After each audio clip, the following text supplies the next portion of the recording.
Milattan önce 814 yılında Kuzey Afrika kıyılarında kurulan Kartaca, bir şehirden fazlasıydı. Fenikelilerin denizcilik mirasını devralan bu uygarlık, kısa sürede Akdeniz'in en güçlü ticaret imparatorluklarından biri haline geldi.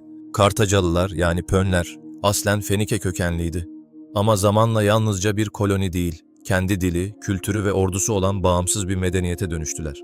Efsanelere göre Kartaca'nın kurucusu Elisa yani Dido adlı bir kraliçeydi. Dido Tiros'tan kaçıp Kuzey Afrika'ya geldi ve burada yeni bir şehir kurdu. O şehir yüzyıllar boyunca Akdeniz'e hükmedecekti.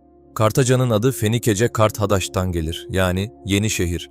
Ama bazı tarihçilere göre bu isim aslında başka bir şeyi anlatıyordu, yeni bir başkent. Kartacalılar denizin efendisiydi. Sardunya'dan Sicilya'ya, İspanya kıyılarından Kuzey Afrika'ya kadar dev ticaret ağları kurdular. Hatta Britanya ve Atlantik'e kadar ulaştıkları düşünülüyor.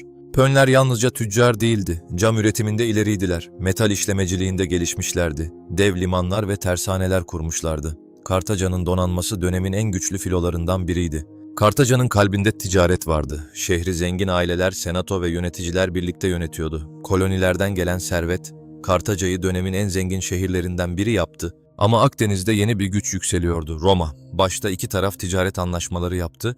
Birbirlerinden uzak durmaya çalıştılar fakat iki büyük güç aynı denize hükmetmek istiyordu ve savaş kaçınılmazdı. Böylece tarihin en büyük mücadelelerinden biri başladı, Pön Savaşları. Kartaca'nın en büyük komutanı ise Hannibal'dı. Antik dünyanın en korkulan generallerinden biri. Hannibal ordusuyla birlikte Alpleri geçti, üstelik savaş filleriyle birlikte Roma ordularını defalarca yendi. Bazı savaşlarda on binlerce Roma askeri öldü. Roma artık Kartaca'dan korkuyordu. Ama Roma teslim olmadı çünkü Roma'nın gücü yalnızca ordusunda değil, sabır ve insan kaynağındaydı. Yıllar süren savaş sonunda Roma karşı saldırıya geçti. Milattan önce 202'deki Zama Savaşı'nda Hannibal yenildi. Kartaca artık eski gücünü kaybetmişti. Ama Roma için bu bile yeterli değildi. Kartaca yenildikten sonra Hannibal sürgün gibi bir hayat yaşamaya başladı. Roma onu yıllar boyunca unutmadı.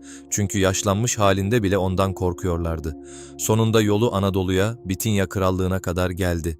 Bugünkü Gebze civarında öldüğü düşünülüyor. Rivayete göre Roma'ya teslim olmamak için zehir içerek hayatına son verdi. Roma'nın en büyük korkularından biri. Savaştan yıllar sonra bile rahat bırakılmamıştı. Romalı devlet adamı Cato her konuşmasını aynı cümleyle bitiriyordu. Kartaca yok edilmelidir.